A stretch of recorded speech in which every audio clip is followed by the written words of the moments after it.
of the midnight hour, when the world sleeps, India will awake to life and freedom.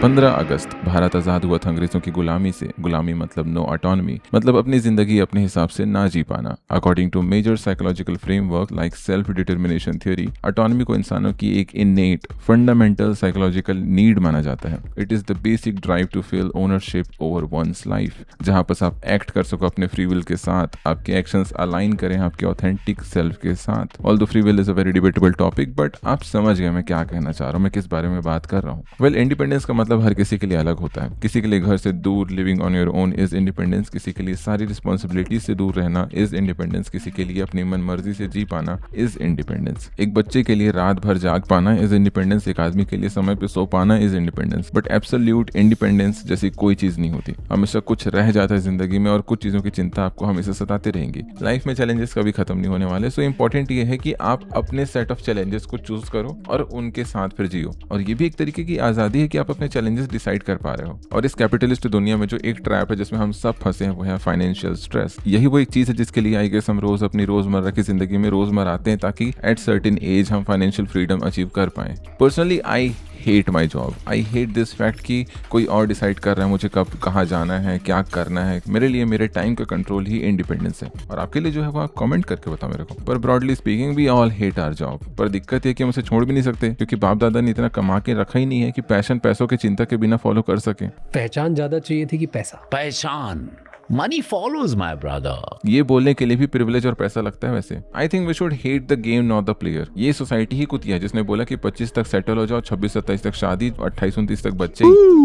सालों से ये unofficial constitution बना के रखा है जिंदगी का कि इसी हिसाब से जियोगे तो ठीक है, नहीं तो गलत है। और लोग इसे रिलीजियसली फॉलो करते हैं और दूसरों पे थोपते भी हैं। हो सकता है उस समय की इकोनॉमी में ये पॉसिबल रहा होगा, आज की इकोनॉमी में ये पॉसिबल है ही नहीं भाई। एवरेज 30 साल लगते हैं किसी को सेटल होने में अपनी लाइफ में, और उसमें भी चलो किसी की 25-26 में जॉब लग गई तो फिर वो स्टैग्नेंट माइंडसेट की तरफ चला जाता है, जहां उस मंथली पे की बेसिस पर वो लोन उठा के घर खरीदता है, शादी करता है, बच्चे करता है, गाड़ी खरीदता है, ये करता है, वो करता है। अब जब तक लोन है, जब तक जिंदगी, तब तक नौकरी करते रहो। जितना बड़ा मुंह नहीं उतना बड़ा एग रोल डाल के बैठे हैं। आस्क योरसेल्फ भाई, can you afford the consequences of your choice? Because freedom without financial security can sometimes be an illusion. आपको आपकी नौकरी नहीं पसंद पर आपकी ईएमआई तो है ना। आपको करियर में रिस्क लेना है पर आपके मंथली एक्सपेंसेस भी हैं। आप अपनी फैमिली के साथ टाइम बिताना चाहते हो पर आपको पैसे भी कमाने हैं। And slowly without realising it your money starts making decision for you. कहाँ आपको रहना है, क्या नौकरी करनी है, आप छुट्टी ले सकते हो कि नहीं, आप रिस्क ले सकते हो कि नहीं, क्या आप अपने ड्रीम्स को अफोर्ड कर सकते हो कि नहीं। एक स्ट्रेंज काइंड ऑफ डिपेंडेंस है। इस स्टेज में तुम गरीब नहीं हो सकता है तुमने जितना सोचा नहीं था उससे ज्यादा तुम कमा रहे हो। But if losing your next monthly pay means losing your choices, then how financially free are you? ठीक है, देखो there is a difference between rich and free. और मुझे लगता है किसी को लोग मिसअंडरस्टूड कर लेते हैं फाइनेंशियल फ्रीडम से। कई बार हम इमेजिन करते हैं इनॉर्मस नंबर्स, एक बड़ा घर, लग्जरी गाड़ी, करोड़ रुपए बैंक में हो, रिटायर कर जाए 35 में। But maybe financial freedom isn't about having enough money to buy everything. Maybe it's about having enough financial security to not let money dictate every decision you make. Imagine करो दो लोग हैं, एक earn कर रहा है 2 लाख रुपए पर महीना, दूसरा कर रहा है 80,000 रुपए। पहले वाले के भयंकर खर्चे हैं, बहुत सी ईएमआई चल रहे हैं, कोई मीनिंगफुल फाइनेंशियल कुशन नहीं उसके पास। पहली बार तो पैसा देखा होगा साले ने। और सेकंड वाला सिर्फ अपनी जरूरतों के हिसाब से जी रहा है, अपनी सेविंग्स बना रहा है, इन्वेस्टमेंट्स कर रहा है। क्या लगता है कौन ज्यादा फ्री है? तू नल्ले बेरोजगार। आई एम सॉरी, ग्लिच था। देखो, इनकम आपको लाइफस्टाइल देगा बट फाइनेंशियल सिक्योरिटी आपको वो स्ट्रेस फ्री ऑप्शंस देगा, और ऑप्शंस ही तो आजादी होते हैं ना। देखो, फ्रीडम जो है वो बनता है, मिलता नहीं है। मिलती तो डिसअपॉइंटमेंट है। इस स्टोरी का अनकंफर्टेबल पार्ट ये है कि लोगों को लगता है कि एक दिन सुबह उठूंगा और मैं फाइनेंशियली फ्री हो जाऊंगा, बट ऐसा कुछ नहीं है। कोई मैजिकल सैलरी आपको फाइनेंशियल फ्रीडम नहीं देगी। आप किसी दिन 50 कमा सकते हो, किसी दिन 1 लाख, 5 लाख। दिक्कत इस बात पे नहीं कि आप कितना कमाते हो, क्योंकि हर पे बैंड पे देयर इज अ लाइफस्टाइल जो कि आपका इंतजार कर रहा है। That's why financial freedom is less about giant decision but more about small decisions जो आप बनाते हो बार बार, जैसे कि not spending everything you earn. अच्छा आइडिया नहीं है?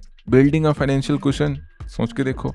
Planning for the future, and putting some of your money to work instead of allowing it to simply sit idle, जैसे कि स्टॉक ही स्टॉक। क्योंकि जो तुम थोड़ा बहुत पैसा साइड में रख रहे हो ना आज, वो सिर्फ कल के लिए पैसा नहीं है। हो सकता है वो कल कहीं और ज्यादा मायने होल्ड करता हो तुम्हारे लिए। हो सकता है कल तुम उसे डिल्डो खरीदो, हो सकता है एक ऐसा बड़ा फैसला जो कि सिर्फ तुम उसकी बेसिस पे ले पाओ। ये आपके लिए ऑप्शन खोल देता है एक फ्यूचर चॉइस का। मान लो कोई खराब सिचुएशन है, उससे निकलने की एबिलिटी कहाँ से आएगी? अगर फाइनेंशियल सिक्योरिटी होगी तभी तो कुछ कर पाओगे। अपने पेरेंट्स को हेल्प कर पाने की ability to take a career risk, ability to pursue something you actually care about ability to sake. मुझे ये इसलिए नहीं करना है कि मुझे करना पड़ता है, बट बिकॉज मैं करना चाहता हूँ। एंड यहीं पर जो इन्वेस्टमेंट्स हैं आपकी वो इंपॉर्टेंट हो जाते हैं। ये वो एक टूल है जिससे आप अपनी ऑप्शनैलिटी बिल्ड करते हो। जब आपके सर में जिम्मेदारियां हो तो आप वाइल्ड अनहेज्ड रिस्क जैसे नौकरी छोड़ना, बिजनेस स्टार्ट करना, अबॉर्शन, इस तरीके के फैसले बिना सेविंग्स के कैसे कर पाओगे। फ्रीडम कोई हाई रिस्क गैम्बल खेलना नहीं है। अगर मैं अपने पर्सपेक्टिव से बताऊं तो इसे 4 स्टेजेस में हम अचीव कर सकते हैं और एक defensive risk management salary velocity के साथ इसे खेल सकते हैं। स्टेज 1 है डिफेंसिव आर्किटेक्चर। इन्वेस्टमेंट शुरू करने से पहले ये इंश्योर करना है कि कोई इमरजेंसी कल को आ गई तो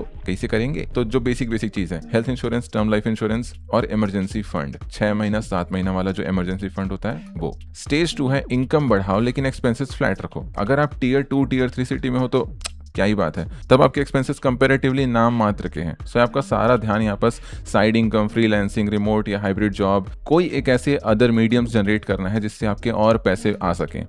ठीक है। थर्ड है wealth engine, smart automated investing. अगर आप 20s में हो मेरी तरह, देन आपकी सबसे बड़ी ताकत है टाइम एंड कंपाउंडिंग। सिंपल है, सैलरी आते ही सबसे पहले पैसा डाल दो इंडेक्स फंड में, फ्लेक्सी कैप म्यूचुअल फंड्स में एसआईपी सेट कर लो। पहले इन्वेस्ट करो, बचा हुआ खर्च कर दो। हर साल अपनी इन्वेस्टमेंट को, अपनी एसआईपी को 10-15% से बढ़ा लो। और ये सारा बहुत ही बेसिक नॉलेज है। इसके अलावा भी आपके पास इन्वेस्टमेंट के लिए एक ऐसा ही अंडररेटेड ऑप्शन है बॉन्ड्स। आसान भाषा में समझाऊं तो आप किसी कंपनी को पैसा देते हो और वो आपको इन रिटर्न फिक्स्ड इंटरेस्ट देती है। मतलब पहले से डिसाइडेड होता है कि कितना रिटर्न मिलेगा और कब मिलेगा। अब प्रॉब्लम ये थी कि पहले बॉन्ड्स में इन्वेस्ट करना आम लोगों के लिए आसान नहीं था। Changes in SEBI regulations, platforms like Wint Wealth were able to carve out a space in the market. जैसे कि सबसे पहली चीज की बॉन्ड्स में इन्वेस्ट करना अब हर किसी के लिए एक्सेसिबल हो गया। आप डायरेक्टली यूपीआई या नेट बैंकिंग के जरिए इन्वेस्ट कर सकते हैं। और जो दूसरा बेनिफिट है बॉन्ड्स का, जो कि है फिक्स्ड रिटर्न्स, वो तो मिलेगा ही, जो कि अप्रोक्सीमेटली 9 से 12% पर ईयर का है। और इन सब को ट्रैक करने के लिए आपके पास एक डैशबोर्ड मिल जाता है जहां आप अपने सारे इन्वेस्टमेंट्स को ट्रैक कर सकते हो। चौथा है पे आउट के डेट्स भी एकदम क्लियर कट होते हैं और फ्लेक्सिबिलिटी भी है। अगर आप चाहो तो मैच्योरिटी से पहले भी इन बॉन्ड्स को आप बेच सकते हो। और एक इंटरेस्टिंग चीज, ये लोग हर बॉन्ड में खुद भी इन्वेस्ट करते हैं, मतलब स्किन इन द गेम है। देन बॉन्ड्स डेफिनेटली देखने लायक ऑप्शन है। और ज्यादा इन्फॉर्मेशन के लिए link is in the description. Stage 4 है debt and big expense control. Simple है, जो आपने फाइनेंशियल फ्रीडम का मंदिर बनाया है उसको डेब्ट और बिग एक्सपेंसेस के महमूद गजनी से आपको बचाना है। Personal loans, instant loan app, credit card पे ईएमआई वाले खर्चे। देखो, क्रेडिट कार्ड सही चीज है पर उसकी कभी लिमिट मत हिट करो, तभी ठीक है। सेकंड, अगर कोई लोन वगैरह है तो उसको फिनिश मार दो तुरंत। एंड प्रॉपर्टी में जल्दी पैसा मत लगाओ अगर आप 20s में हो तो, क्योंकि अभी आपके पास कमाने का ऑप्शन है जिसको आप कंपाउंडिंग में यूज कर सकते हो रादर देन ईएमआई पे करने में। सो मुझे लगता है ये इनफ है आपके पास एक फाइनेंशियल फ्रीडम वाला फ्रेमवर्क बनाने के लिए। और इस इंडिपेंडेंस खुद से ये सवाल मत पूछना कि मुझे कितने पैसे चाहिए, बट ये सवाल पूछना कि what do I want my money to allow me to do. Maybe आप कहीं कहीं ट्रैवल करना चाहते हो, मे बी आप अपने पेरेंट्स का ख्याल रखना चाहते हो, मे बी आप कोई नौकरी छोड़ना चाहते हो जिसको आप हेट करते हो, maybe you want to start something of your own, maybe you want to sleep peacefully knowing that one bad month won't destroy everything you have built. आपका जवाब मेरे से अलग हो सकता है, मैं नहीं पीटूंगा आपको, मैं नहीं डांट रहा, बिकॉज फ्रीडम इज पर्सनल। पर तुम्हारा कोई भी फैसला हो वो बहुत ही आसान हो जाएगा अगर तुम्हारे पैसे तुम्हारे अगेंस्ट काम ना कर रहे हो बल्कि तुम्हारे साथ तुम्हारे लिए काम कर रहे हो। So what does freedom means to you? Because the life you want tomorrow may depend on the financial choices you make today. Do check out Went Wealth to support your financial freedom and see you in the next. Bye.